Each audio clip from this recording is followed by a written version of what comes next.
Welcome to the 5-Year Plan podcast, our mom's least favorite fitness podcast, or probably any podcast for that matter. We got a quick bullet point podcast for you today, and it's going to be about 5 ways to heal your metabolism. If you've gone through periods of yo-yo dieting and a lot of cardio and really low calories and just have really struggled to lose weight, this is an episode that you're not going to want to miss. But before we get into the podcast, we want to tell you a little bit about our sponsors over at Redcon One. They're a one-stop shop for all your supplement needs. Whether you're vegan, vegetarian, keto, anything, they have MRE Light Protein, which is an animal-based protein powder. They have whey isolate protein, meal replacement shakes. They have creatine monohydrate, pre-workout, and anything else that you need. Check out the show notes if you want to see our discount code. We can get you 20% off if you use the code T20 5-year plan at checkout. All right, back to the show. Whoosh. Whoosh. That's our transition now. Fuck yeah. So I actually just had some Redcon One MRE Light. I tried the peanut butter cookie today for the first time. I put it in my oatmeal. How was it? It was really good. I kind of want to mix that and the banana nut bread together now. So, and I've actually done that before, mixing 2 of them. Yeah. Double up Jesus fucking Christ. Double up on the protein. Yeah. And you get 2 good flavors. Yeah. What's been your go-to flavor lately? So honestly, I was actually just pulling this up because I wanted to compare it. But I have been using the 100% whey isolate one. Mm-hmm. So on the container, it's the isolate. Yeah. Oh yeah, you changed them up because you were breaking out a little bit, right? Yeah. Well, so and also I am going through more of a bulk right now, so I do want just the higher calories. Mm-hmm. But before I was with Redcon, I act like I'm some fucking superstar here. Or big shot, huh? Or big shot. But before I started using Redcon, I was doing the gold standard from Costco. Mm-hmm. So I actually just pulled up the nutrition facts on it, and with the gold standard, what is it? The gold standard, fucking X out of that, 100% whey isolate protein, 120 calories, 1.5 grams of fat, 3 grams of carbs, 2 of them coming from sugars, and 24 grams of protein. With Redcon's isolate, it's 130 calories, 1 gram of fat, 4 grams of carbs, but only 1 of those coming from sugar, and then 25 grams of protein. So, yes, you are splitting hairs. Yeah. But, a little bit more protein, a little bit higher in calories. Yeah. But I fucking love it. Like, I have 2 scoops in here right now. I'll do that with my oatmeal. Mm-hmm. It is a little bit thicker than the MRE Light. Okay. But once prep starts again, I'm going to switch back to the MRE Light. Okay. And I was doing that, the meal replacement one. I still do that every day. That one is, that's your typical mass gainer. Yep. So I think it's like 530 calories per serving. It's 4 scoops. It's like 47 grams of protein, I think, loaded up with carbs. But that's a great, you're trying to gain some weight, eat that after, or drink that after you eat a meal. Oh, 100%. You're fucking golden. And here's the thing. If you're going to, like you said, sure, it's splitting hairs, but if you're going to buy protein powder anyway, why not get the stuff that's better? Right. Ralphie, chill You out. done? Ralphie's a fucking attention whore. But also too, if you're getting 20% off, so right. You get 20% off, we get a kickback. It's a win-win. And if you're an asshole and you don't want us to make any fucking money, don't use a discount code. I don't care. Pay 20% more. Pay the full price. Don't give us any money. That's fine too. Right. I think we have that link in the bottom in the description too. No, but we could. Was that in the first one? That was in the first one. Yeah. Just fucking don't use a discount code if you don't want to. We still think you should use Redcon One. They're an amazing company. They have great products, but if you don't want to use our discount code and you say, fuck those guys at 5-year plan, we don't want them to make money. First of all, fuck you're you. An asshole. Yeah. Stop listening to our show. And then second, just fucking don't use a discount code. Still get it. Have you used their pre-workout lately? Because I just got 2 more. I took their pre-workout for the first time in 4 years a couple weeks ago. I haven't taken pre-workout since 2017. That's fucking aggressive. Dude, I take Vybands every day. I felt like a meth head when I took that pre-workout. The beta-alanine made my face itch so bad, and I dry scooped it, right? So Mhm. I got a little bit on my lip. Did you know what is his Dave Chappelle's character in Who's got the white shit? Tyrone Biggins, bro? That's who I felt like. I was just like scratching my lip, and I was like, "Holy fuck, let's go!" Freaking out. You want to run through a fucking wall? Yeah, I had some heavy squats, and I was a little bit sleep deprived, so I was like, "Fuck it, I'm taking pre-workout today." Well, so and again, we've said this before. If you do not take pre-workout very often, or you don't have a high caffeine tolerance, it even says it on the container. Start out with half a scoop. You do not want to, have to stop your workout because you're going to throw up because you feel dizzy and crazy from. Yeah, because even if you drink a lot of caffeine, like I drink a lot of coffee, but it wasn't the caffeine necessarily that fucked me up, but it's the beta-alanine. Mm-hmm. And if you're not used to that, like you will be itching everywhere. It's wild. But once you start sweating, that kind of goes away a little bit. Just be cautious. Yeah. Yeah. So we missed a few picks last week, man. You missed a few more.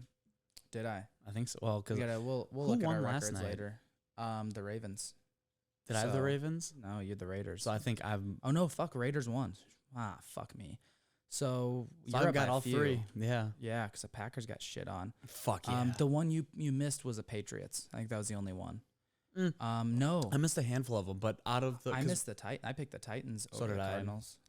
We both picked the Vikings. Okay, so let's go over this from the beginning. Bucks beat the Cowboys. We both had that. We had the same picks for the first 8 games. Seahawks beat the Colts. Texans beat the Jags. Eagles beat the Falcons. We both had the Falcons? We both had the Falcons. We both had the Chargers beat Washington. We both had Chargers. We both picked the Bills over the Steelers. Steelers won. 49ers beat the Lions. And it was actually kind of a game at the end, too. But 49ers won. Lions might beat the Bears out for 3rd place, so that's depressing. No, the Packers are going to get 4th place. I don't know about that. Bengals beat the Vikings in OT. That's a heartbreaker. Fucking fuck that. Panthers beat the Jets. Cardinals beat the Titans, and they shit on the Titans. They shit on the Titans. That was crazy. Did you see that I know Pat McAfee did a little fucking clip on that on his Instagram about the play where Kyler Murray just fucking was scurrying around, was going to run, took a step back, completed the pass like 15, 20 yards down the field. Kyler Murray is a video game. He literally, I was watching that and I was like, this doesn't even look real. No.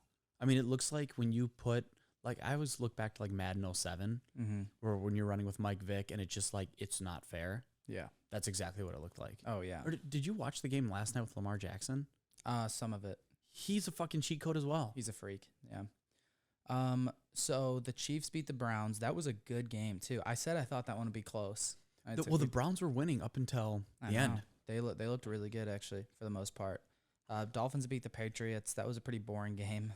Patriots have a good defense, and Mac Jones needs to figure shit out. Yeah. Well, the Dolphins have a good D as well. The Broncos beat the Giants pretty good. Saints shit on the Packers. That was amazing. It's the only good thing that came out of last week. I know. And you know what? They did not. The Packers lost way worse than the Bears did. So, whatever. Did you score a touchdown? Take that for what it's worth. Justin Fields has a 100% completion percentage, but whatever. Fuck yeah. So, we're really bad. You know what sucks is our offense because there's a lot of like dink and dunks and short throws and stuff like that. But what sucked is this offense actually would have been perfect for like the 2018, 2019, or even last year's team because our defense was good enough to keep us in games where if you score really, like I think we were averaging like 18 points a game or something like that we gave up. You score 3 touchdowns and you win. Yep. Basically. So, and we couldn't do that last year. So what sucks is that with this offense, we would have had the formula to win the last 3 years. Yeah. And this year, it's not going to be good enough. And the reason I think we should start Fields now at this point is because after seeing what our defense did, like Matt Stafford only threw the ball 26 times and he threw for like 330 yards.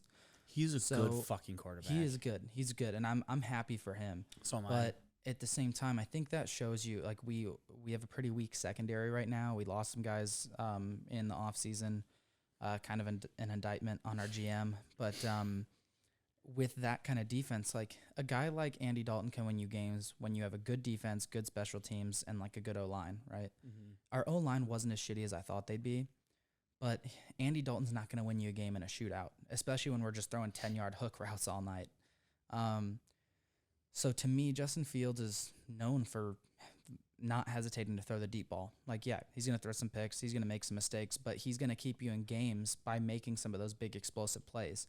And there was a scramble by Andy Dalton. It was a good scramble. And, you know, he had a couple good plays of it getting out of the pocket and avoiding pressure. But on one of those, like Justin Fields runs it in for a touchdown instead of what was like a 9-yard run. And I don't even think we ended up scoring on that drive. But there's just some things that he just doesn't give you that it's the Fields athleticism. does. Yeah, and I think you can't teach that. No, and I think them sitting on him is just dumb at this point because I think he's ready. But whatever.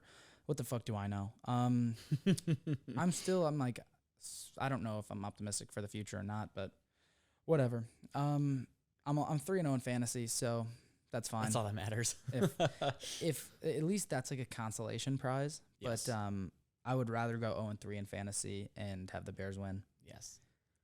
I look at Vikings first, Vikings first, Packers second, in the sense of Packers losing, then fantasy football third. Yep, that is true. So I got 2 out of the 3, so I'll take it. Yep. Well, and like, I don't really want to talk about the Vikings game because in the first half, I'm going to get fucking heated right now. Dude, 14 fucking penalties. Fundamental football. 3 within the first 5 plays. Yeah. I think it was 7 on the first drive. It was fucking stupid. Every other play was a false start. There were holding calls, which I will say, yes, don't hold. Some of that was on Kirk Cousins because he was stepping up in the pocket when he didn't need to. Yeah. His whole thing this offseason was I need to get out of the pocket at times and not take the sack. So I think he was trying too hard to escape pressure, and he was stepping up when he didn't need to, and he's not quick enough to. And like I was watching Lamar Jackson last night, the way that he can evade pressure and just like step up, squeak between a couple guys, like Kirk Cousins tries to do that, but he's like 3 steps too late, and his body doesn't move that quick. But when you have that many penalties, you just good fucking luck. Yeah, I know. I mean, how many yards and penalties do you think they had? I think at one point it was 105 or something like that.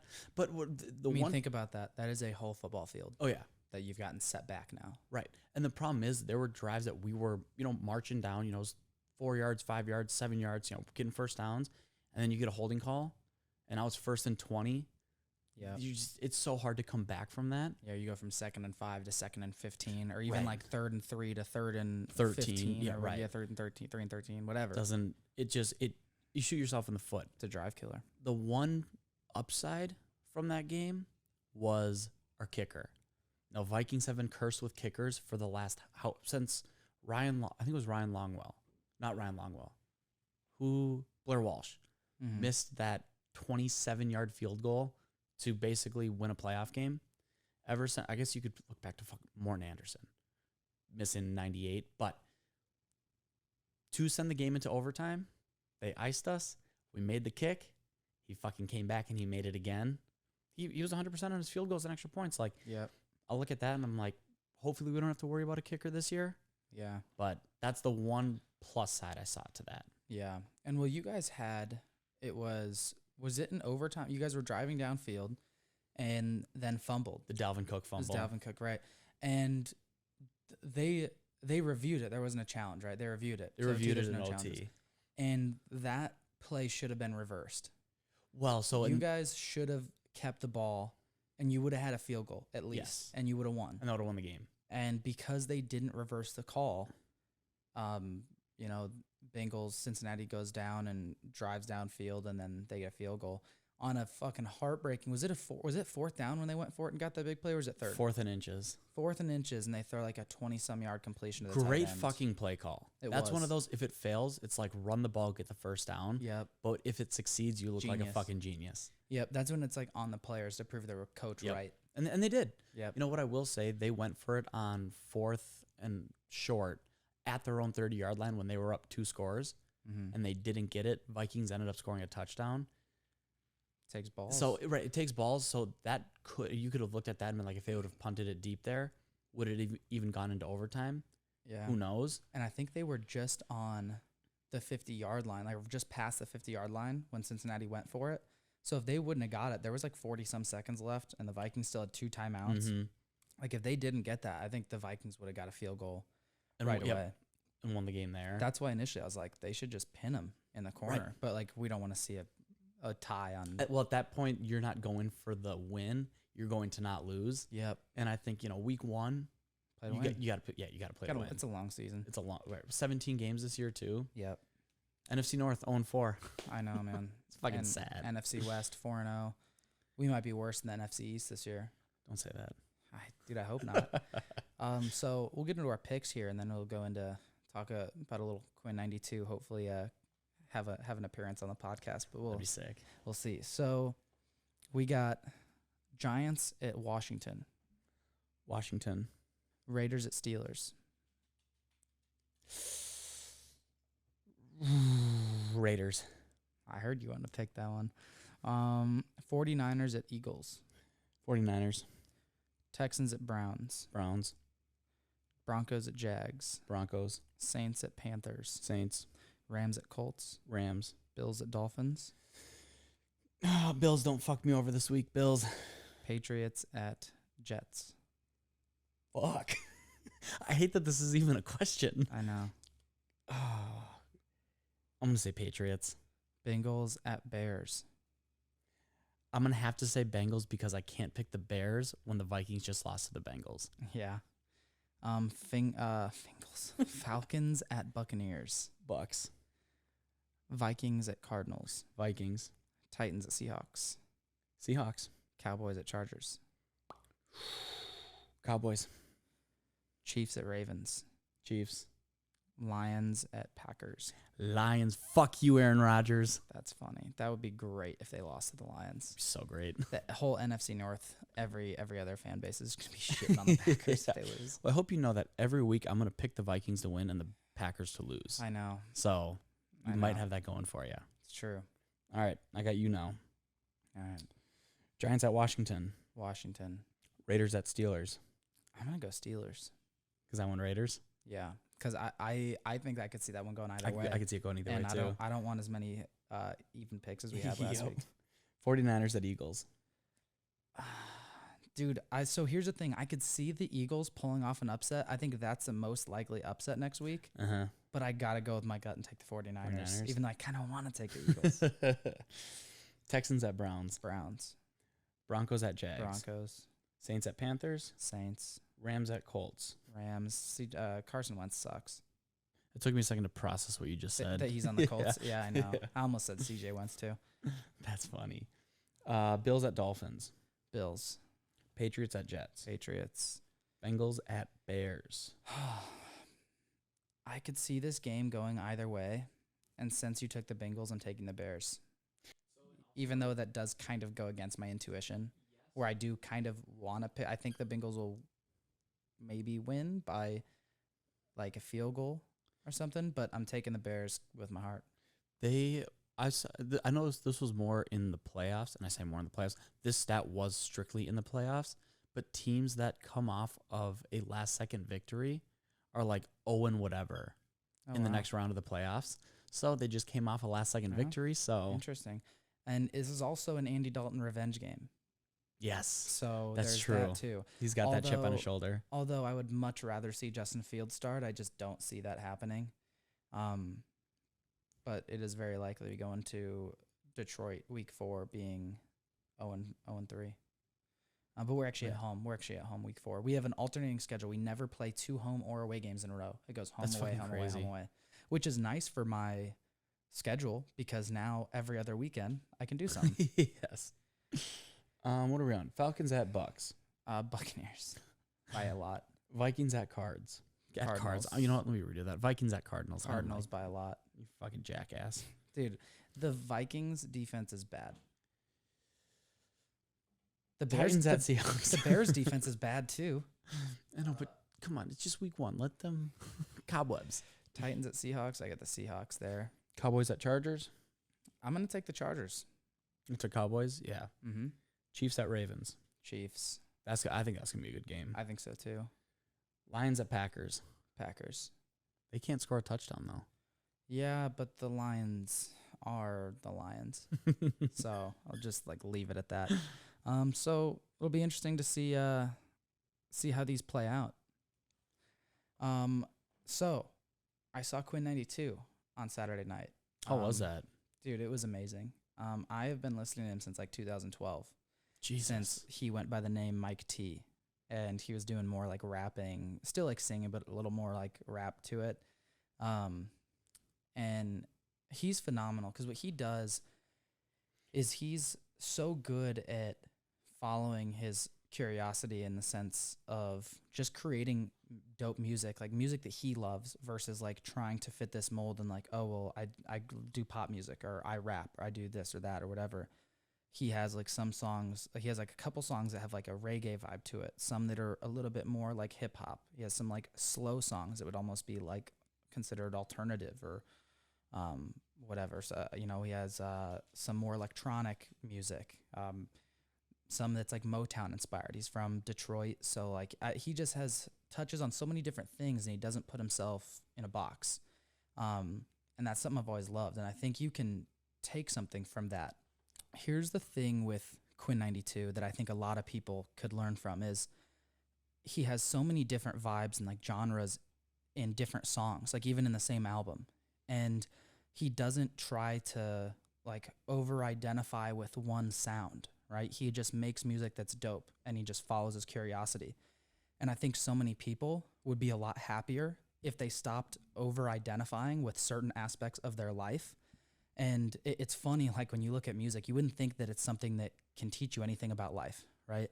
But his music kind of teaches you to kill yourself in a sense, not take your life, but to kill your identity because it's something that's kind of made up when you think about it.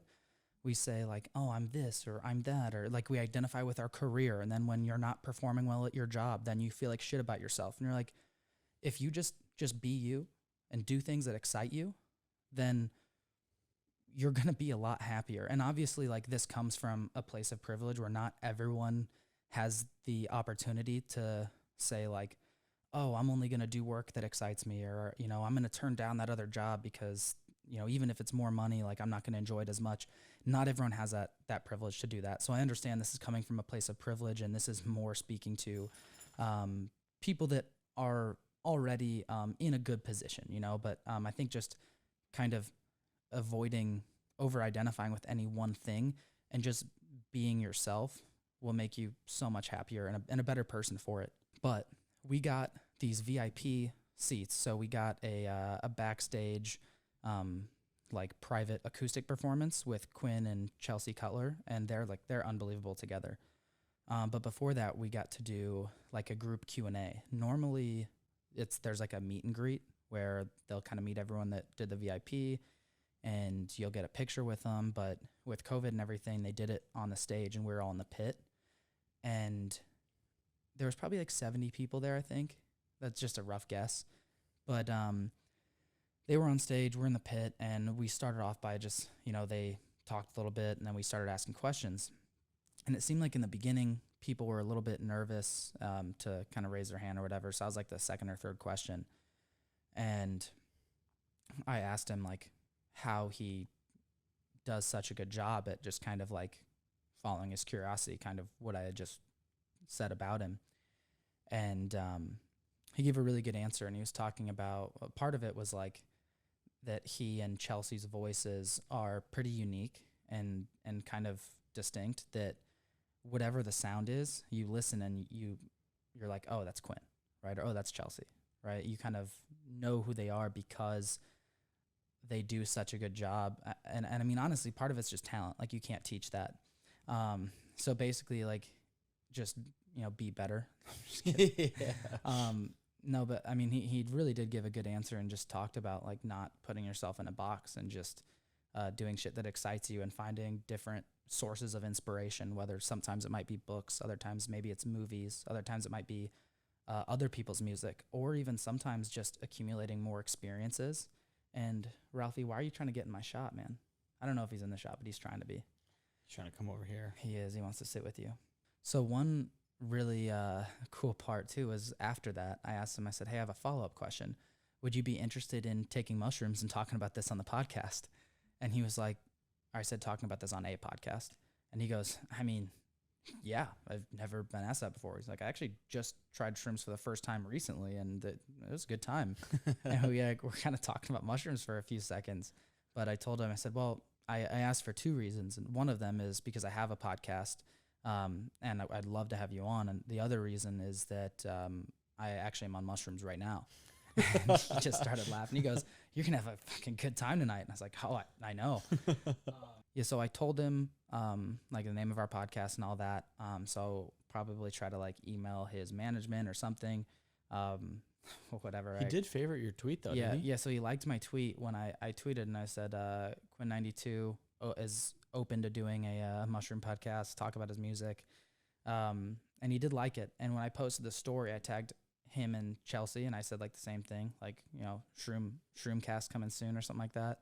And Chelsea Cutler liked it. So hopefully we do that. And you know what, to be honest, if we had him on, we probably wouldn't do mushrooms. We do mushrooms after. Yeah. But I think it'd be such a cool opportunity because I'd really like to talk to him about his creative process, but like also talking to him about his mental health, because I think that's something that I really appreciate in his music that he talks about or sings about is he's not afraid to talk about those topics. And I think one of the reasons why that's so impactful to me is because I know if that music and those lyrics resonate with me, that it's not just my story, that, like his music has helped me get through a lot of hard times, which is, sounds funny to say, but there really is a lot of depth to music. And I do think that it can play a role in healing.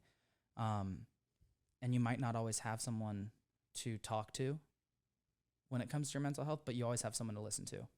And I think that there's something beautiful about that, that music gives you. And I know that's not my story, but that's a story of hundreds of others, if not thousands of others that have listened to him. And probably the reason people listen to like other artists that might talk about those things as well. If we had him on, we probably wouldn't be taking mushrooms, but I think it would be amazing to talk about that. And I think it's a message that so many people need to hear.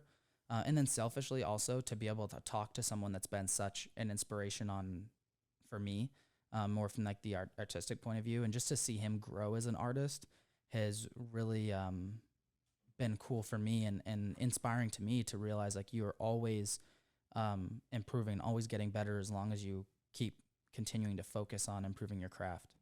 You ready for this? I was fucking born ready. Okay. Oh, I'm backwards. You're backwards. Get those headphones on right, man. Yep. All right, you ready? Oh, I got flippies. You ready? Yes, sir. 5 ways to heal your metabolism. How loud was that? That was obnoxious. Don't ever do that again. That's why I took my headphones off. Yeah. I don't know if I scooted my chair back or what, or if I pushed this table forward, but it doesn't matter. You definitely did not push the table forward. Okay, so I pushed my chair back then? I don't know. I'm a fat boy. I got to get out of here. What did we decide it was called now? Oh, Weak Bitch Winter? No, before that. Oh, what did Tim say? Said chubby thick summer. Oh, chubby fat. Chubby fat summer. No, Yeah. chubby thick summer. Fat chubby. It's chubby thick. I don't think it was chubby thick. I bet you $10. I'm not betting you. That's what I thought. All right.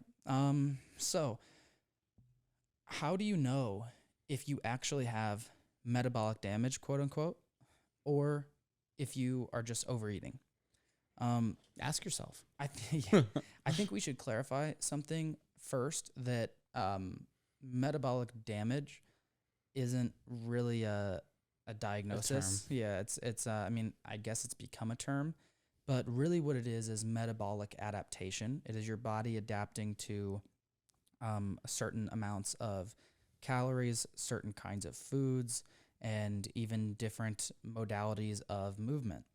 So a lot of times, Zach and I both have had clients, probably a majority of our clients that come to us who are having a difficult time losing weight. And a lot of times that is from yo-yo dieting for years and like chronic low calorie diets with a lot of cardio that teach your body to be more efficient with calories, right? So you burn fewer calories during your cardio sessions. Your body stores more calories. And the reason it does this is it's a defense mechanism.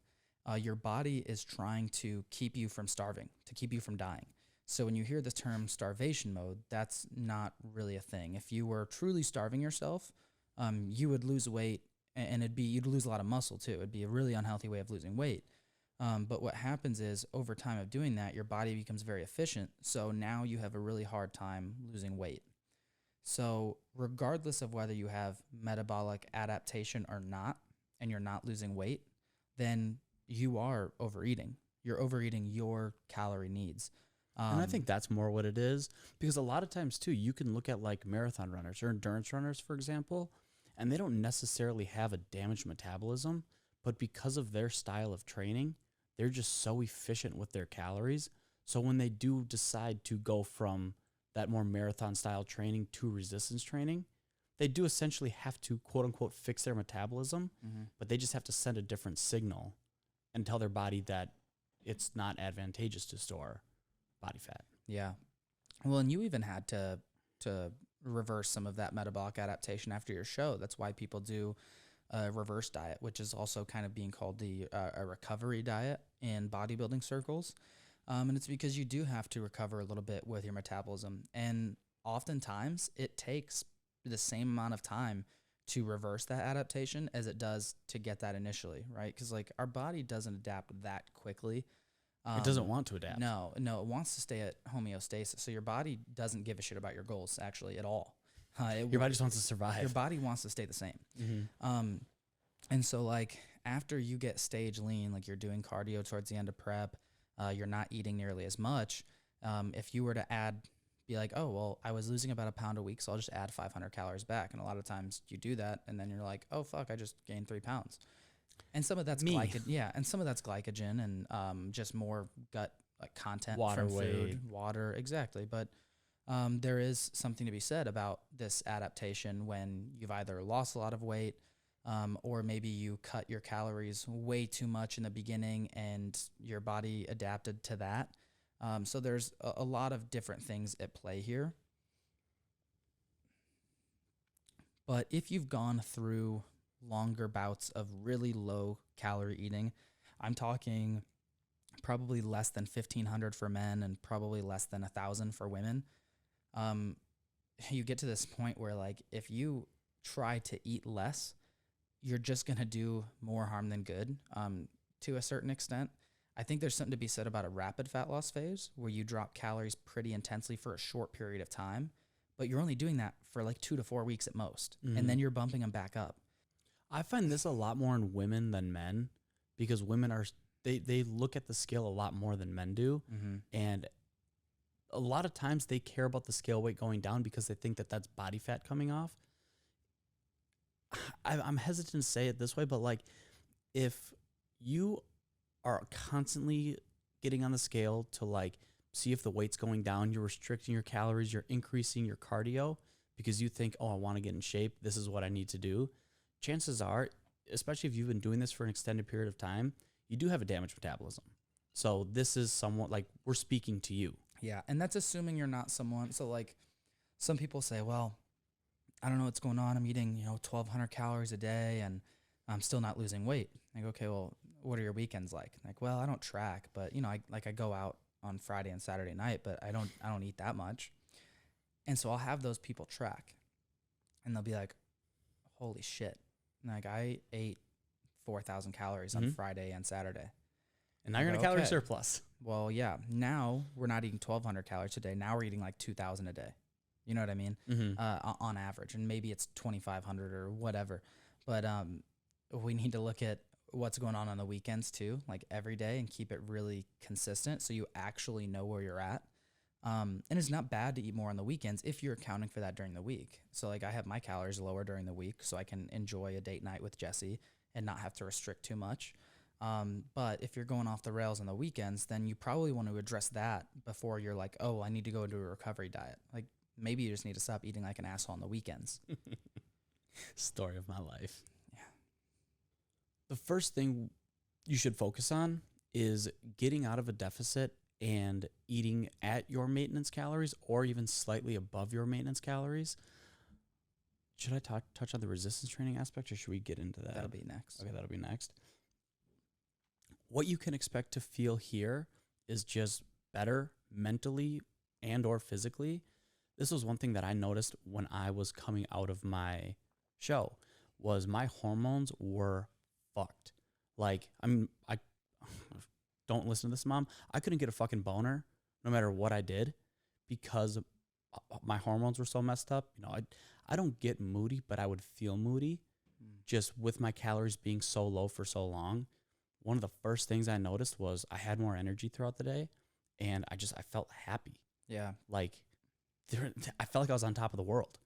Yeah. Oh, that'll definitely happen. I've had that when I go through a reverse diet after a long cut. And one other thing too, I think that's interesting is you can actually recover lost muscle mass by just eating more. So not even getting back into the resistance training, but just eating more. And so that kind of leads us into the second thing you want to focus on is if you're not already, make sure you're eating enough protein and training for strength. So this is kind of a two-part step here, right? Number one is eating enough protein. You want to make sure that you're eating around a gram per pound of body weight.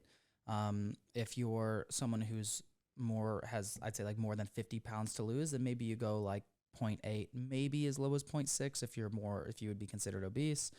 That's probably going to be a better idea. Like if you weigh, 300 pounds, you probably don't need to be eating 300 grams of protein. But increase your protein intake and then train for strength. Don't train for fat loss. Because what happens is you get so focused on trying to burn calories that you limit your rest periods. Maybe you're at like higher reps because higher reps probably will burn more calories.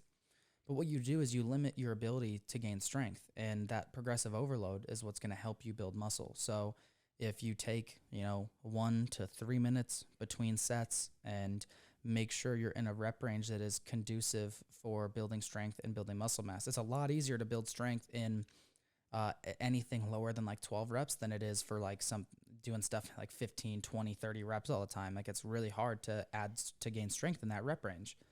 And there's still a lot of validity into training in those rep ranges. Like even when I'm powerlifting, sometimes I'll have tricep extensions with sets of 15 to 20. It's still okay to sprinkle those in there, but you want to have some strength work, some more hypertrophy work, so maybe something in the 4 to 6 rep range. And you don't need to go that low. You go 6 to 8 reps, have some other stuff like 8 to 12, and then sprinkle in a little bit of the high rep stuff. But make sure you're training to get stronger and increasing your protein intake. This is going to help you build some of that, or not even build, but just recover some of that lean muscle mass that you had that you lost by eating so few calories, because muscle is a metabolically expensive tissue, right? So, and I'm talking calorically speaking, it takes more calories to maintain muscle than it does fat. And there's something that it isn't backed by an overwhelming amount of research. There's like some studies that show that the more muscle mass you have, you burn a lot more calories. And then a lot of people say, well, it's overstated and you really can't change your metabolism that much. But at the same time, like, dude, I've seen people increase their metabolic rate by like 1,000 calories a day, where they went from their maintenance being 1,500 to 2,500. Like, that's unbelievable. I've been with a guy for about this is our 10th month together. And when he started with me, he had been like a chronic low calorie dieter for 2 or 3 years. And when he started, he's 6'6", 6'5", weighed 260 or 270 when we started. He was eating 1,800 calories and maintaining his weight. So first we went through a slight muscle building phase, and we went up from like 265 to 270, and we were eating about 2,200 calories. Then we cut down, and he starts losing weight at 1,800. He gets down for a little bit. Then we went back into a little bit of a muscle building phase, and we've done that twice. And now he's maintaining in like the 240s, and he's maintaining that at like 2,100. Damn. So like we're slowly getting him back up, but like we should be able to maintain over 200 pounds. We should be able to maintain that, especially at 6'5". Oh yeah. And he's decently active. We should be maintaining that at 28 to 3,000 calories. Yes. So we're working towards that, and it's going to be a process, and he knows this. And so, we're almost a year in, and we're about 1/3 of the way back to where we want to be. So like that tells you we're just right on track. Mm-hmm. It just feels like a crazy long process while you're doing it, but you'll look back in 3 years and be like, holy shit, that was the best thing I've ever done. And it's a lot harder for everyday people to do that than for bodybuilders. Because if you're a bodybuilder and you have all this metabolic adaptation, you're doing that from being stage lean and trying to get back to that same level of leanness later, where like everyday people that are doing this, it's really hard to get that buy-in because they're at a point where they're just not comfortable with their bodies, right? And so like it's really hard to say, hey, I really want to help you do this, but we're not in a good spot to lose weight right now. We need to do something else first. And it's hard, but it's so worth it. Well, so, and I just want to touch back on like the importance of the strength training aspect of it. More times than not, when people do have a damaged metabolism, it comes from doing too much activity and not eating enough calories. So you're sending the signal to your body that you're expending a lot of energy and you're not taking in energy to replenish that. So that's why your body gets so, what's the word? Conservative with the calories, because it needs to basically maximize every single calorie that you put in your body. What you need to tell your body is it's okay to be inefficient with calories. You need to tell your body that it's okay to burn through these calories because you're going to use them and then you're going to refuel them with more calories. With resistance training, and I've said this a million times before, but I always look at it as a spectrum of like you have your powerlifters and bodybuilders on one side and you have your marathon runners on the other side. If you think that, oh, I'm lifting weights, that's resistance training, but you're doing, 15, 20 reps and you're 30 seconds of rest in between, yes, you're still lifting weights, but that's more towards the cardio aspect of things than true like resistance strength training is, because like Connor said, muscle is extremely expensive calorically. To build muscle, you need to train for strength. You need to fuel the body with enough calories, and you need to send the right muscle building signal that you are trying to build muscle, because that's ultimately what's going to speed up your metabolism and allow you to recover from that, quote unquote damaged metabolism. Absolutely. I think a really easy guideline would be, out of all of your volume that you do throughout the week, I'd say 75% of it should be in like the 6 to 12 rep range. And then sprinkle in maybe a little bit lower and a little bit higher. And what you just said too kind of leads us into our third step, which is reducing cardio by about 50%. And again, this is to change the signal that we're sending to our body, right? So we're trying to become a little bit more aggressive with how our body uses calories and burns calories. So what we're going to do is drop the cardio. So if you're doing 4 hours of cardio a week, let's drop that to 2. That includes like low intensity steady state and high intensity intervals. Like you're fine to keep walking, keep getting your steps in, whatever, but I would definitely cut the intentional cardio by about 50%, and not forever, but just for a period of time until your body gets accustomed to these higher calories and you're able to start burning more and recovering some of that muscle mass that you lost. And there's some interesting studies on people who do low intensity cardio over a really long period of time that it's actually proven to slow your metabolism a little bit if you're always doing it. So I would do it when necessary and do a little bit for health, but this was more when people are doing cardio like, 2 to 3 times a week. They're doing steady state, so maybe for an hour each time you do it. If you were to do that once a week, you'd probably be fine, but honestly, I would still probably go more towards intervals in that sense. And this is one thing that, I will always ask my client why they are doing cardio. If the answer is because they want to burn the extra calories and they think, oh, this is going to get the weight loss off faster, I will tell them to eliminate all cardio. Walking is fine because, again, in a strength training phase, you're trying to get as much NEAT in as possible. Yep. That like non-structured physical activity, where if you're just like as humans, we're built to walk. Yep. So walk as much as you want. If you need to do something, walk. If you actually enjoy cardio and it gets you into that zone, you get that runner's high, like Connor said, try starting off by cutting your cardio volume in half, but still focusing on the strength aspect of your resistance training. If you're not getting stronger, cut it in half again. Yep. If you are getting stronger and you want to do more cardio, you can bump it up a little bit, but only bump it up to the point where it's not going to negatively affect your strength training. Yeah, I'm with you. And I think the other thing too is do this for at least a month, at the very least. More likely than not, you're going to want to spend a few months doing this. And during that time, you're going to focus on gaining strength, focus on performance, have some performance goals in your workouts. That will help a ton. And you'll probably notice that you start looking a little bit leaner, even if you're putting on a little bit of weight, because you're recovering some muscle mass and probably reducing water retention more often than not. Because when you're chronically really like low calories and doing a bunch of cardio, your body is going to retain more water. Your cortisol levels are going to be up. And so water retention is also going to be up a little bit higher. Like you'll notice, like you said, energy was better, mood was better, libido was better. Everything just improves during that time. And you'll even notice you're going to feel stronger. Your workouts are going to feel better. You're going to be more motivated to train. Like your whole mindset just starts to shift in a different direction once you get more food in. You're going to feel better in general in like literally every way. With this, you have to pick different metrics to track over time. You know, honestly, I'd say get rid of the scale. You know, like Connor said, have as much performance-based metrics that you're looking at to track progress as opposed to, I'd even say aesthetic. You can look in the mirror because you'll see you're building muscle, but like as much performance metrics to track as possible. And also, you'll probably be hungrier.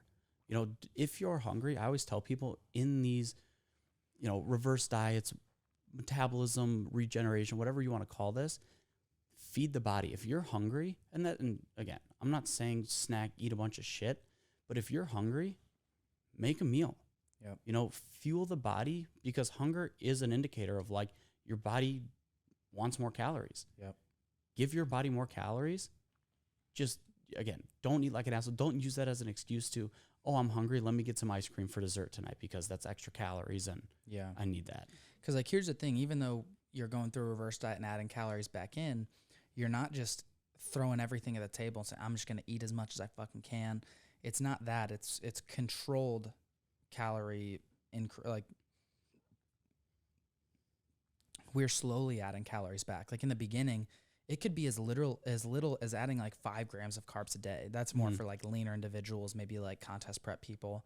But for the everyday person, we're probably adding about 100 to 150 calories back into your diet. So it's not a lot. It's not a ton. And we're doing that kind of week to week for a little while, letting your appetite adjust with your metabolism over a long period of time. I was going to say something else about that. So if you're feeling hungry and you have the calories to do this, then have a meal. But you want to make sure you're still meticulously kind of adding those calories back in versus just saying, oh, I'm going to eat whatever I want as much as I want, because that is actually just a surefire way of adding more body fat back on, rather than the focus isn't on your weight or your body fat at this time. Your focus is on just eating a little bit more and encouraging your body to burn more calories. And after a while of doing this, whether it's a few months or maybe it's the same amount of time as you were dieting on super low calories, after you start kind of feeling better, you feel more yourself, and you feel that the mood increase, energy increase, libido increase, and you notice that you're able to maintain your weight on a higher number of calories, then you can consider to start going through a fat loss phase again, but this time doing things more properly, taking it a little bit slower, aiming for somewhere around 0.5% to 1% loss in body weight each week. So that could be like anywhere between 1 and 2 pounds. And the leaner you are, the slower you probably want to take it. And the quicker you go, the more you risk losing muscle, which is what got you to this point in the first place. So you want to make sure to take it slower. It doesn't have to be crazy slow, but take it slower this time. Make sure you're hitting your calories and don't go way too low. Like, don't go lower than you need to, and make sure you're still eating enough protein, training for strength. Like, your training shouldn't change much. But just making sure you do it the right way. And we've talked about fat loss on other podcasts too. If you look at like one of our podcasts, like at five steps to fat loss, look up that episode and watch that once you're in a position where you're ready to diet again. And I was going to ask you this too, just talking about like eating like an asshole because you think, oh, Connor and Zach said you need to eat more. in college, I went through this where I was like, I was going through a bulk. It was a dirty bulk. And I was like, oh, I use it as an excuse to eat like an asshole. I did an in-body. I saw my muscle mass, saw my body fat percentage. After about 6 weeks of doing it, I put on some good weight. But, maybe 5% of the weight that I put on was muscle and the rest of the weight was all body fat. Again, that could also fuck you up because then you need to go through a fat loss phase to lose that body fat. And again, if you're not at the point metabolically to do that, you're just taking 3 steps forward to take 4 steps back and then to try and redo it again. So you can't speed up progress. Like, progress is going to happen when it happens. If you are sick and tired of this yo-yo dieting, it makes more sense to invest a lot more time at the beginning. So then once you get to a point that you want to be at, then you can start to do what you want to do, but you got to put the time in at the beginning. Yeah. And here's the thing. You're going to be tempted to do it fast and to go through it fast, but that's what got you where you're at, right? That's what led to your metabolism slowing down. So a lot of times taking it slower is actually faster because you're going to get to your end goal in maybe it's like 6 months versus, oh, I'm going to try to do it really fast. Now you have to undo all of that shit for the next 6 months. Now it takes you a year, right? So going slower with your fat loss actually is faster in the long run. This will stick with me for the rest of my life. My 4th grade teacher said, if you don't have time to do it right the first time, you have time to redo it again. Because if you don't do it right the first time, you're going to have to do it again. So you might as well just take the time and energy to get it done right the first time so you don't have to take the time out later to redo it to do it right. Shout out to your 4th grade teacher. Miss Bonham. Fuck yeah. Fuck yeah. Thank you for watching this episode of 5-Year Plan. If you like what we're doing here on the show, be sure to like and subscribe. If you want one of your questions answered on a future podcast, you can write into our website at www.5yearplanmedia.com, or you can write into our Instagram page at 5yearplanmedia.